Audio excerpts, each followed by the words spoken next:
guys. Hey guys. Welcome back. I hope you're having a great September. We are so excited you're here with us again. We hope you're having a great start of your school year. Man. Absolutely. And you know what? We are still talking about friendships this month. But before we get to talking about friends, we do want to talk about birthdays. We got to have a shout out to our birthday folks. So who do we have this month or this week? This week, we want to say happy birthday to Reagan, Jillian, Cindy, Riley, and William. Happy birthday, guys. I hope you have a great birthday this week. So back to what we were saying about friendship. This week we're learning about how good friends really love one another. And you know what? There are a couple of friends we have in Impact that I think it's so amazing what good friends they are. They're always so excited to see each other. They love each other so much. They're super encouraging to each other. They spend a lot of time together. They're a really good example of friends who love each other well. And their names are Jeremy and Ryan. So take a look at Jeremy and Ryan, these couple of pictures here. And I just want to tell you, they met through school and they are super good friends. And I know even at church, if one of them isn't there, the other one's kind of sad. They're always looking for each other, looking out for each other, and they get to spend lots of fun time together. So they're just a really good example of friends who love each other well. And that's what we're learning about this week. You know who else is a great example of friends who love each other well? Who? Our Bible story friends. Their names are David and Jonathan. Awesome. What kind of good friends were they? Like, how did they show each other friendship and how did they love each other well? Well, God sent Jonathan to be David's best friend. And there was a moment in David's life where he was in a lot of trouble. And Jonathan helped David stay out of trouble. Wow, it's good to have friends that help you stay out of trouble. Great to have friends that keep you out of trouble. Absolutely. And the Bible says that they loved each other so well, and we're going to learn that in our story this week. But before we get to our story, we do need to go over our Bible verse that also talks about friendship. How about you read it and I'll do the motions? Okay, so our Bible verse this month is from the book of Proverbs, chapter 17, and it says this: "A friend loves at all times. They are there to help when trouble comes." Proverbs 17:17. I did it. Nice. Hey, 17 fingers. We hope that you guys are learning that this month. That's going to be our Bible verse for another 3 weeks. Yes, and it's a great Bible verse because it reminds you about how, as a friend, you can help other people. So be working on your Bible verse and check out our story for today. Have a great week.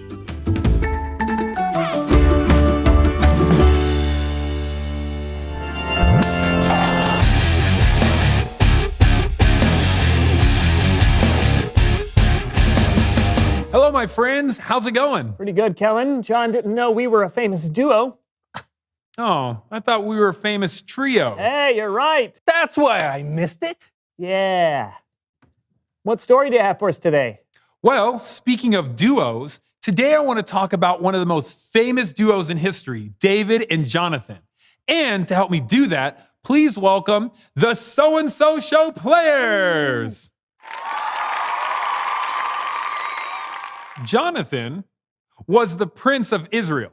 Hi, I'm Jonathan. And his dad, King Saul, was the very first king of Israel. I am king. David was Jonathan's best friend. Hi, I'm David. He killed Goliath. He was a really mean giant. David was a national hero, and everyone loved him. Oh, stop. And don't tell Saul and Jonathan this, but God had decided that David was going to be the next king of Israel. What'd he say? I'm just telling the story. Still, Jonathan loved David, and he gave his friend gifts that were good enough for a prince. Here, friend. It's my bow and arrow. Thank you, best friend. And my princely tunic. Thank you. For you. And my favorite pillow, my favorite soccer ball. Thank you. Hold on, there's more to come. And all of the important things.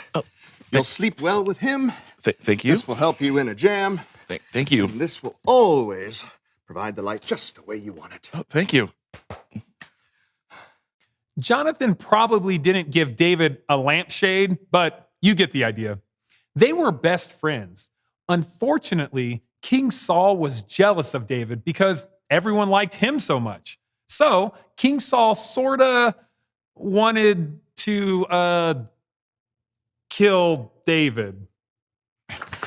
Why did your dad want to kill me? What did I do? Well, he's not going to kill you.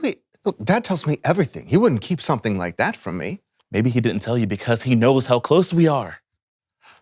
Oh. Mm-hmm. Oh. Mm-hmm. What do you want me to do? I'm supposed to eat with the king at the new moon feast tomorrow. Tell them that I couldn't make it. And if he gets mad, then you'll know for sure he's trying to kill me. Can you do that? Yeah, I'll do it. Wait, how will I know how your father reacts? I have an oddly over-elaborate plan that might just work. You see that stone out there? Yes.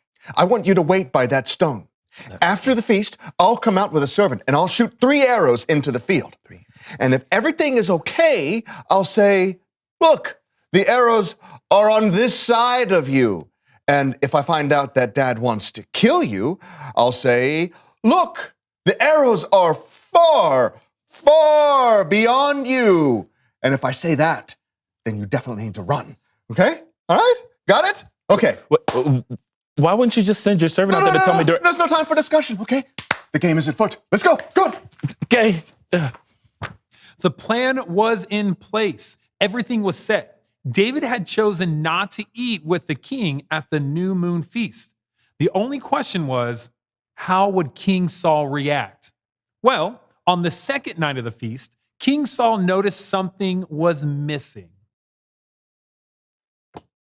Son, Yes, Father?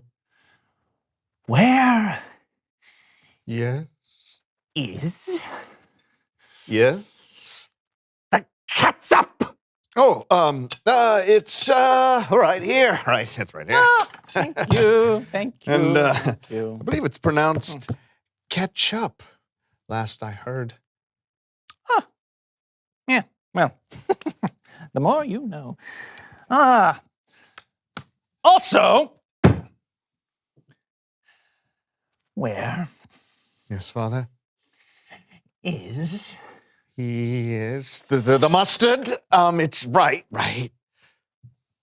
there. Yes, thank you. Yeah, Thank you. no problem. There's a little red, a little yellow, makes a very happy fellow. Very good. Now, oh, son, Yes, Father? where's David? He wanted to go visit his family, so I let him go. What? Now, do you not realize that as long as he is alive, you will never be king? David must die! But he hasn't done anything. King Saul was so angry, he grabbed a spear and threw it at his own son.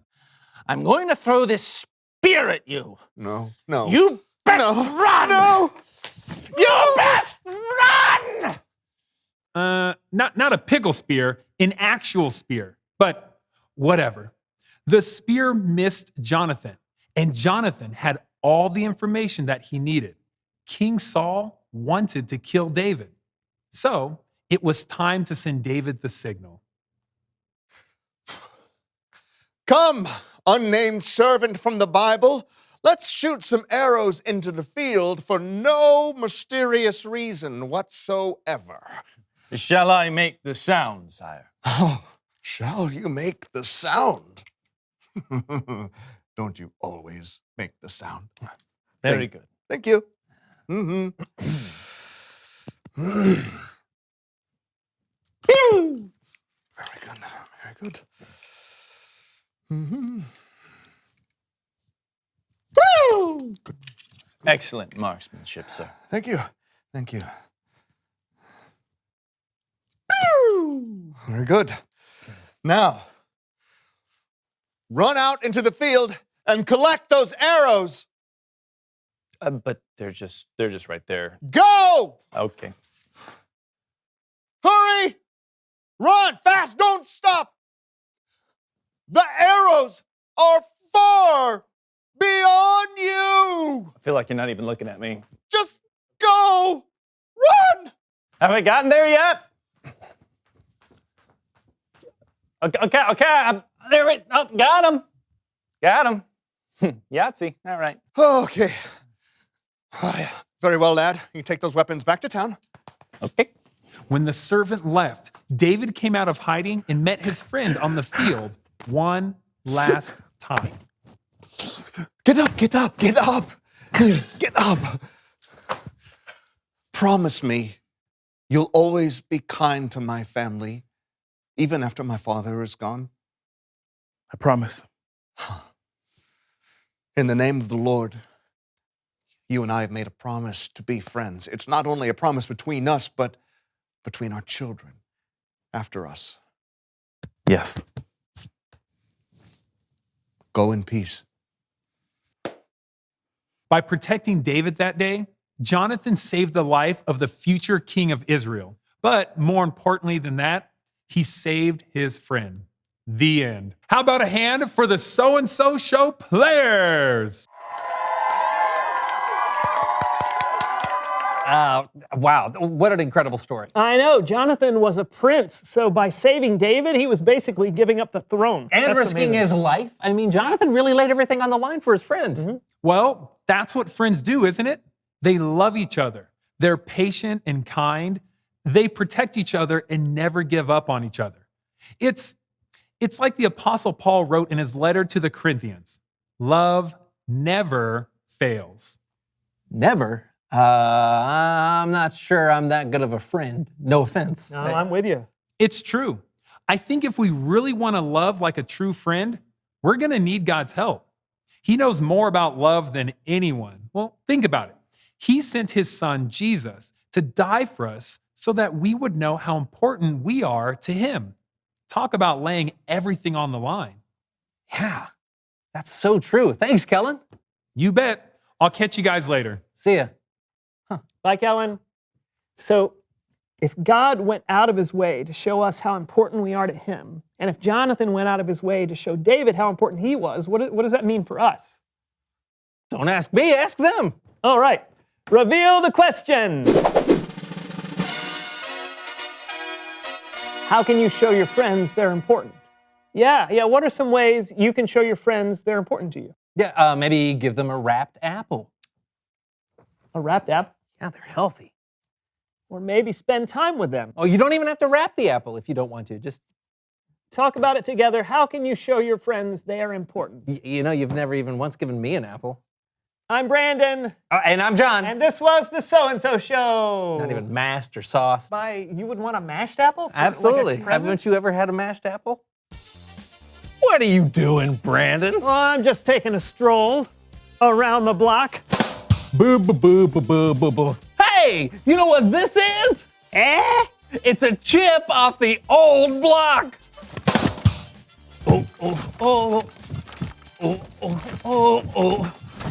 Hey, stop being a stumbling block. I'll knock your block off. Blockhead. You got any more? No, I've got writer's block.